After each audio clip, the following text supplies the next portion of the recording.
Hi everyone, and welcome to a new episode of Paratalk. And on this episode of Paratalk, I am joined once again by a guest I had on in June of last year now. It's weird saying that, but yeah, last year. I've got Rob from Dead Air. He's going to join me for this episode, and we're going to have a little bit of a catch up because he's been busy, or has been busy, with his investigations. And he's recently returned from a trip to the Isle of Man. So he's done a bit of investigating over there. And I'm keen to get him on, and we're going to have a chat about that. But first of all, let's get him on and sort of catch up. All right, Rob, how are you, mate? We were trying to chat before about how many times now we've been on, or even when the last time was. And thankfully you remembered it was last June. But it feels like this is probably like the fourth or fifth time. Oh, yeah. Not sure how many podcasts we've done now. Quite a few. You've been on more than once, put it that way. I think it's about 3 or 4 times, really. Yeah, it probably is right. Yeah, a good couple of years, I think. It's really weird. I'm in my head. It's still 2024 in my head. It's not 2025. It's really weird. So I'm kind of having to stop and then think, that was last year, which is a bit weird, isn't it? When it's only been a few days, but. So you've been a bit busy. I mean, did you have a nice Christmas, nice New Year? Was it all right? Yeah, everything's been really nice. Nice, quiet one. I don't really do a lot of going out type of stuff over Christmas, and I don't really do much for New Year either. It's usually just staying at home. But yeah, I've had a nice one. What about yourself? Yeah, well, quiet one. I had a quiet one. I had a quiet New Year and a quiet Christmas. I really enjoy the quietness of it. I enjoy the detachment of just doing whatever you want, not having to go to work or anything like that. I enjoy just doing my own thing, and that's the best thing about Christmas. Otherwise, when you're a kid, you want your Star Wars figures and your action men and your Space Invaders and all that. But when you get a bit older, just the quietness and the chill time is what you look forward to, don't you? Yeah, I quite enjoy just. If you do want to go out somewhere, the roads are quiet, so you don't get stuck in the traffic jams, which is a bonus in this country. But yeah. Anyway, let's crack on. I wanted to get you on an episode because I did say on my last talk with you that I wanted to talk about. You at the time you had some investigations coming up, and of course you did this kind of 3-parter. Saga investigation because you recently visited the Isle of Man, yeah? Yeah, it's a place that I've wanted to investigate because they say it's the place where it's like the folklore capital of the British Isles. Yeah, because you look at it and it's full of legends and stories, stories of fairies, stories of the folklore type stuff, and of course it's got its ghost stories as well. But you'd never really hear about it. We talk about haunted places across the UK, and we know our castles, and we know which jails are haunted and everything like that. But I always think the Isle of Man gets left out of that, and they've got some amazing places over there. But a lot of the ghost groups in the UK won't go across because it is quite expensive to get across there unless you fly. And I think it just gets left out. It was like when I went to the Channel Islands a few years back as well. They've got some incredible wartime history, wartime ghost stories, but nobody ever really goes and covers it. So I thought, well, I'll go and do it. Just so anyone out there listening who's not in England and going, what on earth are they talking about? The Isle of Man is an island that is off the coast of England. Kind of its own thing. It has its own flag and it has its own kind of way of doing things. But it is most famous for the Isle of Man TT motorbike races, which happen. Is an annual thing. Of course, it's one of the craziest road races of the motorcycle calendar, and a lot of fans of motorcycle racing. It's kind of the mecca where they go and they have a holiday, and these bikes are literally tearing around the whole island, and the speeds they go are absolutely bonkers. So, what was your motivation to go there and to go? Well, I'm going to go there and I'm going to do something about the paranormal. Well, I like to incorporate the paranormal with travel as well. So when I go to these places, it's not just to do paranormal. I do like to go out and see the world and see new countries and explore. But I also like to find out what's there, if there's like haunted locations, haunted stories, places where I could make content. Because in England, in Scotland and Wales, a lot of the haunted places, they've been done by lots of paranormal groups, lots of other content creators. So it's kind of all been done before. So it's nice to get out and find a place where it isn't covered before. Other investigators haven't really gone and done much about it. And if it has, it's only been like the local ones there. And with the Isle of Man, there was just so much there. They don't have any, for example, public paranormal groups where you can go and buy tickets and go on an event and go ghost hunting yourself. They've got smaller teams who do it as a hobby, but that's kind of about it. So I went over there and I reached out to a few places. So yeah, we'll be able to accommodate that. Other places, they were like, well, we've never done this before, so we're a bit unsure about, how this would work from like an insurance point of view type thing. But I had a few places in mind already that I wanted to do. So I spent about 3 or 4 months researching it. Every book I was getting off Amazon or every website I was going on, it was more focused on the legends and more the folklore stuff rather than the actual, the ghost stories, the paranormal. So it was like getting through all that and finding the locations that were the really juicy ones. And in the end, I got 3, which I was happy with. Sometimes you go to a lot of these places and you're lucky if you come back with 1. So I got 2 indoor places and an outdoor location, which were, the history of them was incredible. Some of the places I didn't even know about the history of them. For example, if you go to places like Douglas or in Ramsey, which are the 2 largest towns on the island, a lot of the hotels and promenades on the front were used as prisoner of war camps during the war. And you can still see the cement marks in the roads in front of them. And someone on the island was telling me all this history and was saying, well, a lot of these buildings around here, we've got, stories of poltergeist activity, hauntings. And then he started to tell me, he said, well, yeah, but they were locking people up in here during the war. And I was like, I never knew this happened like this in the British Isles during the Second World War. I thought that was all happening over on the continent. I had no idea all this was going on. So the history over there was things I was learning new stuff all the time. And then one of the videos, the last one I did, going up onto Sky Hill, I'd just done that the same night that I did the big investigation at the Milltown estate. So it was the same night because they're in the same area. The whole history of that, like I had no idea that there was a massacre on that scale where almost an entire village was wiped out during a Viking attack. I had no idea that even happened. I knew there was a lot of Viking raids in England, a lot of monasteries were raided, but no idea that even happened. And then part of me was thinking, is that just a story? Is that a legend? And then you go up this hill and you find the memorial stone for it. And it's like, well, yeah, it's all true. For myself, I was learning, and that's another part of the channel I like doing. So I like learning the history myself. I like finding these places, but then part of my own education, if you like, is doing a bit of historical research that I quite enjoy finding out, and then I enjoy sharing it and putting it into a video format for other people. I was aware that like even voicing it, doing the voiceover bit at the start, I was thinking there'll be people watching this going, nah, that didn't really happen.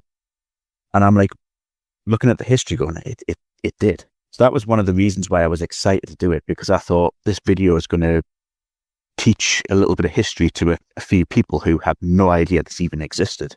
There were people who didn't even know that Sky Hill was a place, and then when you find out what happened there, it's very juicy, it's very gory, but it really happened. Part 1 of your investigation, that was the aviation museum, the Manx aviation museum. Am I correct? Yeah. How did that go? I only got that confirmed while I was over there. I got in touch with the museum because I had found out that there was stories about it. I didn't know what the stories were. I knew that people talked about it being haunted, but I didn't know what was going on there. So I got in touch with the museum itself and I said, look, I'm coming to the island. I'm going to be here between these dates and these dates. Is there any chance that we can do something? I didn't hear anything for a while. I got an email back saying, yeah, that would be fine. We can sort something out. Because the museum's only open like so many days a week, a bit of a delay. But then they got back to me literally the day before and said, right, you can come and do it. Bit of background, the aviation museum on the Isle of Man, the Manx Aviation Museum, it's right beside the main airport at Ronaldsway. So it uses old wartime buildings that were there, that were put up during the war. I said to the guy, I said, look, I don't even know any of the stories about the museum. I know a bit about the background because Ronald's Way, again, that was a site of a battle, the Battle of Ronald's Way.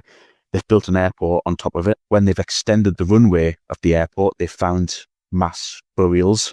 So I knew there was a bit of history about that, and I wasn't sure if that was going to be what the haunting was going to be.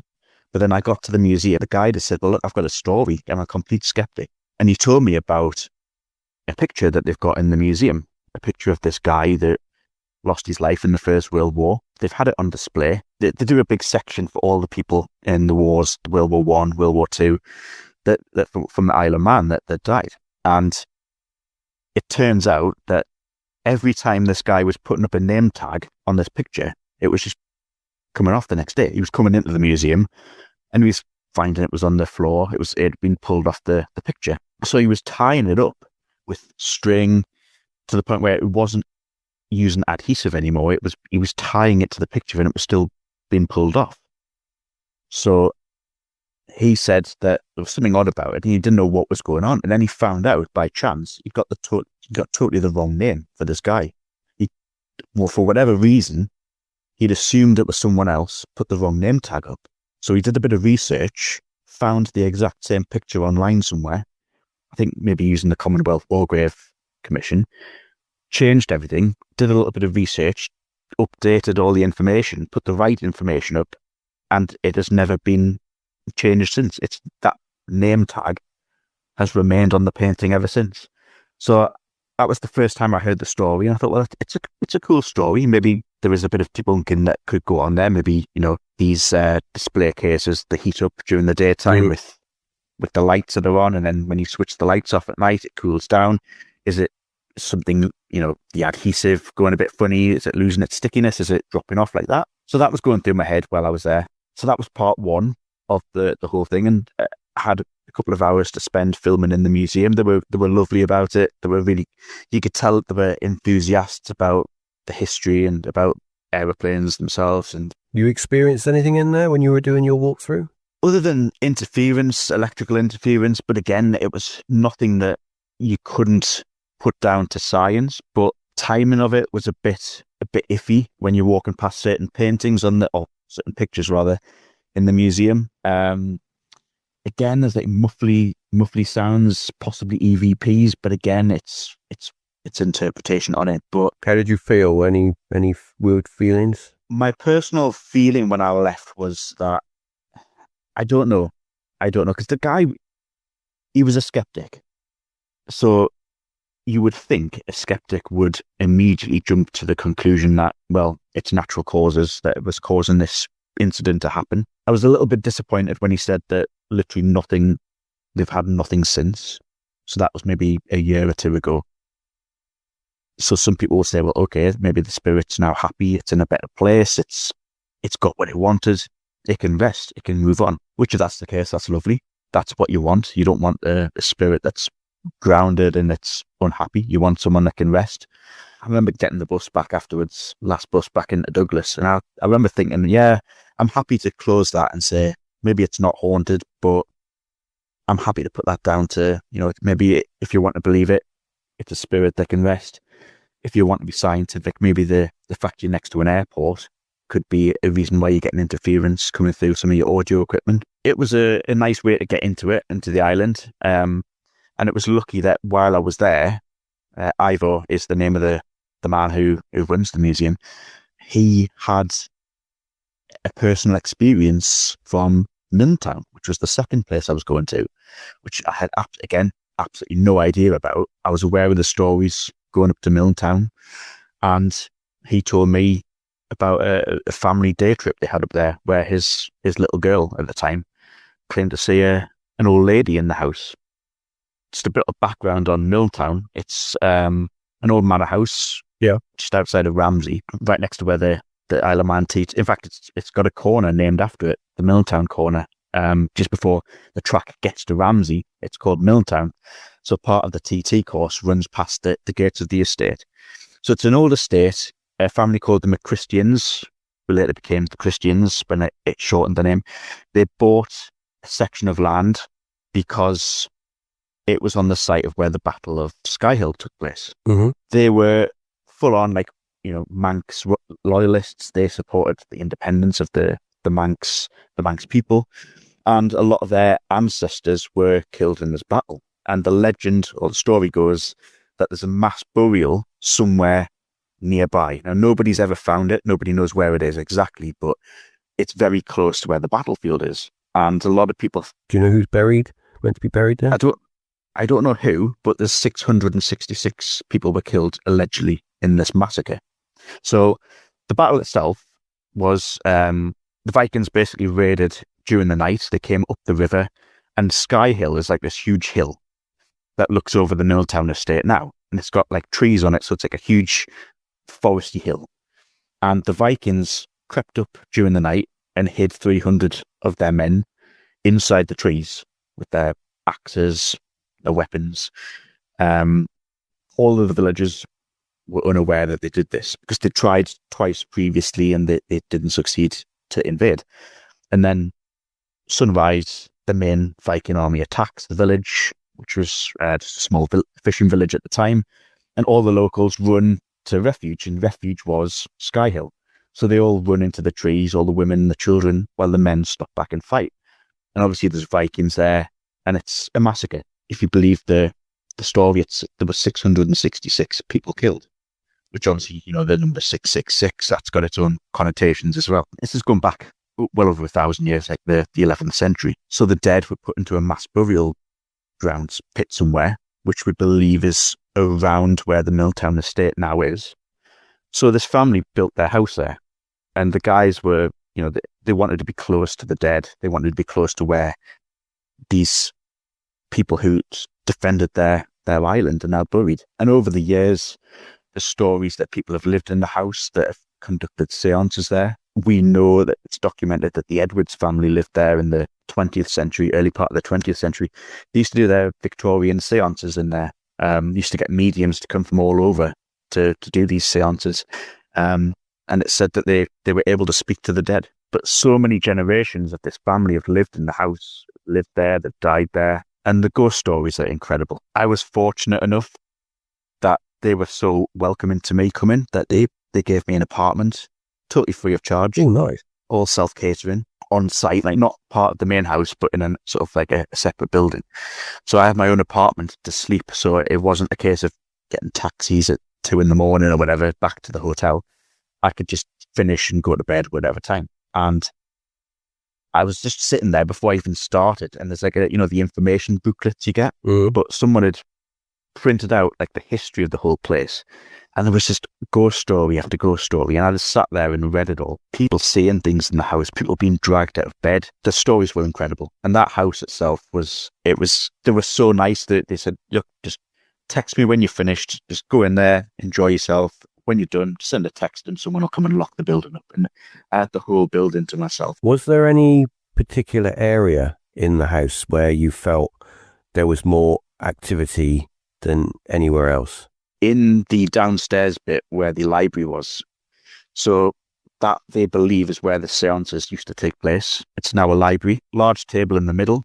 There used to be a doorway that went through into another room that's now been sealed up. And the story goes that you're supposed to, people see a man stood in front of that doorway. And I couldn't find out where this doorway was because it's all bookcases now. So it's hard to really pinpoint where that exact spot was. But when I was in there, I heard footsteps, and I think I've captured it on mic. So I've managed to amplify it. You can hear what does sound like footsteps, but not just the footsteps, but it sounds like the rustle as well as like, the only way I can describe it is like the trouser leg when you're walking, when two legs walk past each other, it brushes past. It sounds like that, and then a footstep. And that was in that room where the Victorian seances took place. You were the only one in the building?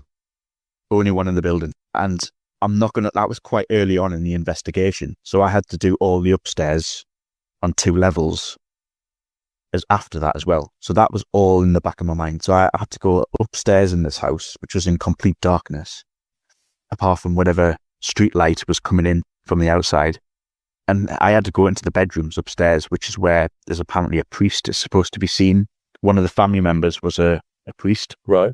Not a priest, a reverend, sorry. A reverend. He's been seen in the house quite a lot. There's also something that drags people out of one of the bedrooms. Like, apparently people have said at night, you hear footsteps outside the doorway. They've been pulled, physically dragged out of a bed. So you've got something that borderlines on aggressive poltergeist activity. When you've already had something downstairs and you kind of think, well, I can't not go upstairs because I'm here. I've wanted to come to this place for a while. This is my only opportunity I've got. So you've got to go upstairs and do the bedrooms as well. And I'm not going to lie, that was quite you're on edge. I wasn't saying I was to the point where I didn't want to do it. It was, you're on edge. You kind of know that you're probably more heightened. That's probably the best word, that you're a little bit more aware of what's going on. I don't know if you ever have that feeling where everything, like your hair stands on edge. Yes, you're completely, yes. Yeah.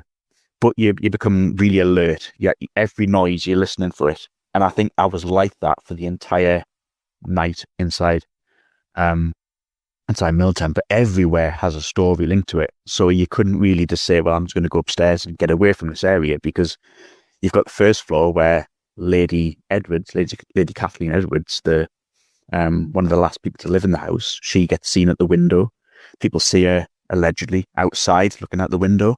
But all of her room, this is the incredible thing about this house, is that the rooms are left how they were when they lived in the house. So the Edwards apartment, it's got all of her things in it, like her bed, her chair, her table, her dressing table, cupboard. All of her personal items are still in the house. But the room downstairs, opposite the library, the old living room, sitting room, was where the guy from the aviation museum had the experience, well, his daughter had the experience. So they were doing a tour of the house, just like a family tour in the daytime. And the little girl turned around and said, "Who's the old lady sitting on the sofa?" And said, "There's nobody sitting on the sofa. It's just us on the tour." She said, "No, there's no lady. She's just sat on the corner watching us." And they popped their head back in the room and looked, and there was nobody else in the room. She said there was no lady sitting on that sofa. It matched the description of Lady Kathleen Edwards, who's been seen all around the house.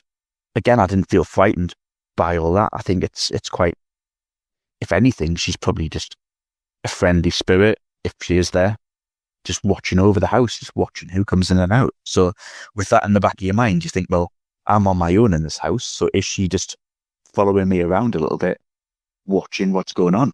Do you think, as the house has got all of their original possessions still in them, not only does it add to the spookiness of it, but do you think that also could be fueling the paranormal phenomenon that people are experiencing? I've never had much interest in objects, in terms of haunted objects. I've always thought that people are more grounded, if they are, to a location rather than a specific object. But if the environment is the same, so the living room's being left the same as how it was, the same carpets, the same curtains, the same furniture, it possibly makes it look, or makes it feel that it's more, potentially a spirit could stay there and want to stay there because it's still how it was, how they remembered it. Whereas if you just clear everything out and transform the room into something different, you've changed the whole atmosphere of it. So from that point of view, yes. But personally, I've never really had a thing about haunted objects. I know there's haunted objects museums around. People apparently buy and sell haunted objects, but that's never really been something that I've had an interest in. So I've never really looked into that. So from your night's investigation at that location, I mean, what was the main thing that you caught from that? The footstep. But you went to other places as well. When you were over there, is that right? Yeah, I went to Peel Castle. It's got a very famous legend of a black dog. One of those tiny little towns where it's a very narrow, twisty little streets. Stories in there of there's an old prison in there. It's now a motorbike museum. Someone's bought it, and you walk into it, and it's just a row and row of bikes that have taken part in the TT. Mm. But if you look at the side of the room, the lady showed me round, and she said you can still see where there's a chain where they used to shackle people to the wall. This was once a a prison. I asked if there was any ghosts, and she didn't believe in it. But it just seemed everywhere you go on the island, there's something. There's an airfield up at the top of the air, an old wartime Second World War airfield. It's all abandoned, and apparently the guy who owns it lets people just go in as long as you ask permission. You can go in, and the local group on the island have done a few paranormal investigations up there, because there's been a few planes that have come down and crashed on that airfield. So yeah, there's so much you could do up there. Any final words you want to add before we wrap up? Just watch out for the channel. I think the Irish stuff's coming. It's very cliche, but it's going to probably be towards St. Patrick's Day that week. So the only reason I put one out on New Year's Day over Christmas was because the location I filmed it in was just covered in Christmas lights and decorations. So it would have looked a bit odd putting that online later in the year. So I thought, keep that as a Christmas sort of special. But there's one location coming up, well, two locations that I've done in Ireland that are huge. One of them, like physically, it's one of the largest places I've ever been into. And then the second one, it's very infamous, a lot of dark history associated to it. So that's coming towards, expect that around March time. But in the meantime, there's probably going to be a couple more videos from especially northern parts of England. So watch out for that. Awesome. Okay, Rob. Well, you heard it here first, people. Check out Rob's channel for all his latest content. As I say, links will be in the show notes. And I want to thank you for listening. If you stuck it this long, I want to just thank you for listening to this episode. Remember, give it a share and a like wherever you're able to. And until the next episode, talk to you soon.